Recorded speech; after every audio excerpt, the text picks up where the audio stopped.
Hey students, welcome back to my channel and Vyora Academy। आज इस video में हम चैप्टर 3 का दीर्घसूत्रीय प्रश्न सॉल्व करने जा रहे हैं। फर्स्ट क्वेश्चन है, बल की अवधारणा स्पष्ट करें। तो बल वह बाहरी प्रभाव है या बाह्य प्रभाव है जो किसी वस्तु की विराम अवस्था या गति की अवस्था में दिशा या आकार में परिवर्तन करता है या उसका प्रयास करता है। बल एक सदिश राशि है, इसका एसआई मात्रक न्यूटन होता है और इसी के कारण क्या होता है, दिशा में बदलाव आता है। बल का कितना प्रकार होता है, तो वह संतुलित बल होता है, असंतुलित बल होता है, स्पर्श बल होता है और अस्पर्श बल होता है। सेकेंड क्वेश्चन, जड़त्व के प्रदर्शन के लिए एक प्रयोग का वर्णन करें। तो जड़त्व होता क्या है, तो यह वह गुण है जिसके कारण कोई वस्तु अपनी विराम अवस्था या गति की अवस्था में रहता है, तो उसी अवस्था में वह रहना चाहता है। कब तक? जब तक उस पर कोई बाह्य बल ना लगे। इसके प्रयोग के लिए हम क्या लेंगे, एक कांच का ग्लास ले लेते हैं, उसके ऊपर मोटा कार्ड रखेंगे और एक सिक्का रख देंगे कार्ड के ऊपर। अब जब कार्ड को क्या करेंगे, बहुत तेजी से 36 दिशा में झटका देंगे, तब क्या होगा, कार्ड तो बाहर की तरफ निकल जाएगा, लेकिन जो सिक्का उसके ऊपर था वह विराम अवस्था में था और वह चाहेगा क्या कि उसी अवस्था में रहे।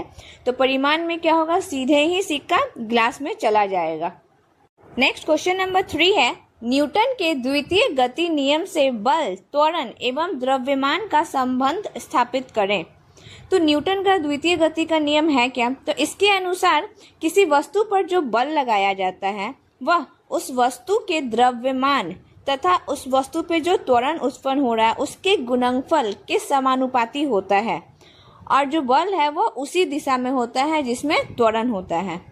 इस नियम से बल, त्वरण एवं द्रव्यमान का संबंध, बल और त्वरण का संबंध कैसे, जब द्रव्यमान को नियत रखा जाएगा तो बल के बढ़ाने पे त्वरण भी उसी अनुपात में बढ़ेगा। जब त्वरण को नियत रखा जाएगा तो द्रव्यमान के बढ़ाने पे बल भी उसी अनुपात में बढ़ेगा, लेकिन जब हम बल को नियत रखेंगे तो द्रव्यमान के बढ़ाने पर त्वरण जो है जितना हम बढ़ा रहे हैं उतना ही यह घटेगा। क्वेश्चन नंबर 4, न्यूटन की तृतीय गति नियम को लिखकर उसे एक प्रयोग द्वारा सत्यापित करें। न्यूटन का तृतीय गति का नियम है क्या, तो इसके अनुसार प्रत्येक क्रिया के बराबर और विपरीत दिशा में एक प्रतिक्रिया होती है। इसे ही न्यूटन की तृतीय गति का नियम कहते हैं। प्रयोग के लिए हम एक स्प्रिंग बैलेंस लेते हैं, उसमें क्या है, दोनों साइड से एक हुक लगा होता है, दोनों को पकड़कर हम खींचेंगे। जब दोनों को पकड़कर खींच रहे हैं तो वह विपरीत दिशाओं में खींच रहे हैं, तो बीच में उसके क्या है, रीडिंग सूचक है, सुई है, उसको जब हम ध्यान से देखते हैं तो वह शून्य बिंदु पर दर्शाता है। इसका अर्थ क्या है कि दोनों सिरे से जो खींच रहे हैं उसका परिमाण क्या है, बराबर होता है। इट मीन्स ये प्रूव होता है कि प्रत्येक क्रिया के बराबर और विपरीत दिशा में क्या है, प्रतिक्रिया होती है। यही क्या है, हमारा न्यूटन का तृतीय गति का नियम।